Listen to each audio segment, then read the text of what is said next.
House of Fame in the original spelling is a Middle English poem by Geoffrey Chaucer, probably written between 1374 and 1385, making it one of his earlier works. It was most likely written after the Book of the Duchess, but its chronological relation to Chaucer's other early poems is uncertain. The House of Fame is over 2,005 lines long in 3 books and takes the form of a dream vision composed in octosyllabic couplets. Upon falling asleep, the poet finds himself in a glass temple adorned with images of the famous and their deeds. With an eagle as a guide, he meditates on the nature of fame and the trustworthiness of recorded renown. This allows Chaucer to contemplate the role of the poet in reporting the lives of the famous and how much truth there is in what can be told. Synopsis.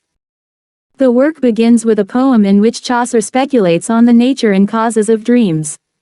He claims that he will tell his audience about his wonderful dream in full. Chaucer then writes an invocation to the god of sleep, asking that none, whether out of ignorance or spite, misjudge the meaning of his dream. The first book begins when, on the night of the 10th of December, Chaucer has a dream in which he is inside a temple made of glass, filled with beautiful art and shows of wealth. After seeing an image of Venus, Vulcan, and Cupid, he deduces that it is a temple to Venus. Chaucer explores the temple until he finds a brass tablet recounting the Aeneid. Chaucer goes into much further detail during the story of Aeneas's betrayal of Dido, after which he lists other women in Greek mythology who were betrayed by their lovers, which led to their deaths. He gives examples of the stories of Demophon of Athens and Phyllis, Achilles and Briseida, Paris and Aenon, Jason and Hypsipyle and later Medea, Hercules and Deianira, and finally Theseus and Ariadne. This prefigures his interest in wronged women in the Legend of Good Women, written in the mid-1380s, which depicts various women of Greek mythology, including Dido, Medea, and Ariadne.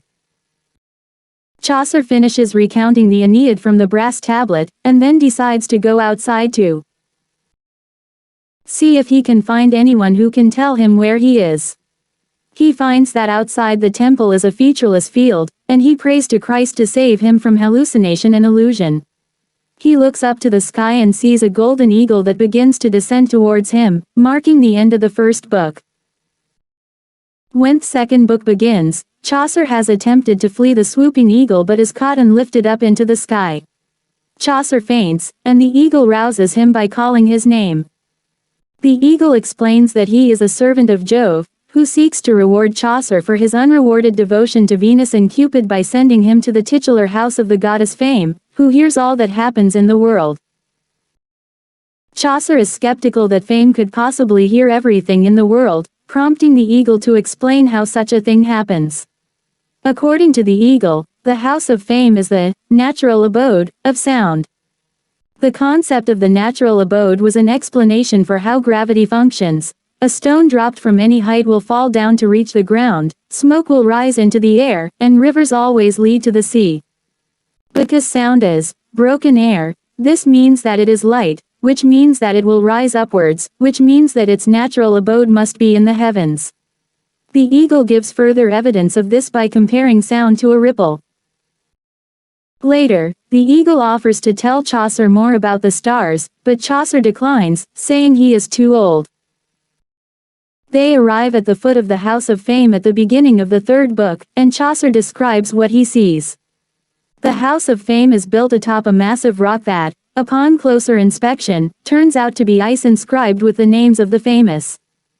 He notices many other names written in the ice that had melted to the point of illegibility, and he deduces that they melted because they were not in the shadow of the House of Fame. Chaucer climbs the hill and sees the House of Fame and thousands of mythological musicians still performing their music. He enters the palace itself and sees Fame. He describes her as having countless tongues, eyes, and ears, to represent the spoken, seen, and heard aspects of Fame. She also has partridge wings on her heels, to represent the speed at which Fame can move. Chaucer observes Fame as she metes out fame and infamy to groups of people who arrive, whether or not they deserve or want it. After each of Fame's judgments, the god of the north winds, Aeolus, blows one of 2 trumpets, clear laud, to give the petitioners fame, or slander, to give the petitioners infamy. At one point, a man who is most likely Herostratus asks for infamy, which fame grants to him. Soon, Chaucer leaves the house of fame, and is taken by an unnamed man to a place where Chaucer shall hear many things. In a valley outside of the house, Chaucer sees a large, rapidly spinning wicker house that he guesses to be at least miles in length. The house makes incredibly loud noises as it spins, and Chaucer remarks that, if the house had stood upon the Oise, I believe truly that it might easily have been heard as far as Rome. Chaucer enters the house and sees a massive crowd of people, representing the spread of rumor and hearsay. He spends some time listening to all he can, all the lies and all the truth, but then the crowd falls silent at the approach of an unnamed man who Chaucer believes to be of great authority. The poem ends at this point, and the identity of this man remains a mystery. The House of Fame is held up by a number of large columns, and standing atop them are a number of famous poets and scholars, who carry the fame of their most prominent stories on their shoulders. Josephus, a scholar of Jewish history, standing on a column of lead and iron and holding the fame of the Jewish people. He is accompanied by 7 others, unnamed, who help him carry the burden. Chaucer notes that the reason the column is of lead and iron is because they wrote of battles as well as wonders, and iron is the metal of Mars and lead is the metal of Saturn. Statius, on an iron pillar covered in tiger's blood, holding up the fame of Thebes and cruel Achilles. On an iron pillar, holding up the fame of Troy, Homer, Dares, Dictys, Lollius, Guido della Colonna, and Geoffrey of Monmouth. Chaucer notes some ill will between them. One claims that Homer's story was just a fable, and that he spoke lies, and composed lies in his poems, and that he favored the Greeks. Virgil on a column of brightly tinned iron. Ovid on a column of copper. Sir Lucan on a column of stern iron, holding the fame of Julius and Pompey, accompanied by a number of Roman historians. Claudian on a pillar of sulfur, holding the fame of Pluto and Proserpine. The poem marks the beginning of Chaucer's Italian-influenced period, echoing the works of Boccaccio, Ovid, Virgil's Aeneid, and Dante's Divine Comedy. Its 3-part structure and references to various personalities suggest that perhaps the poem meant to parody the Divine Comedy. The poem also appears to be influenced by Boethius's The Consolation of Philosophy.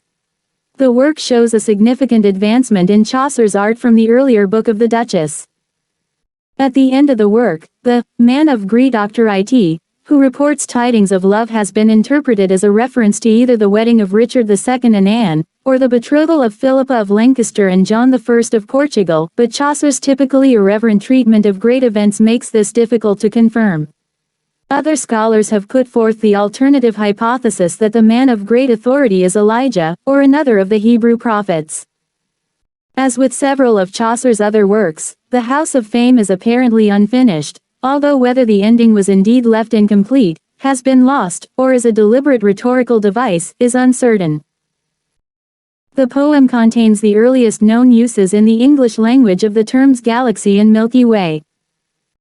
See yonder, lo, the galaxy, which men clepeth the Milky Way, for it is white.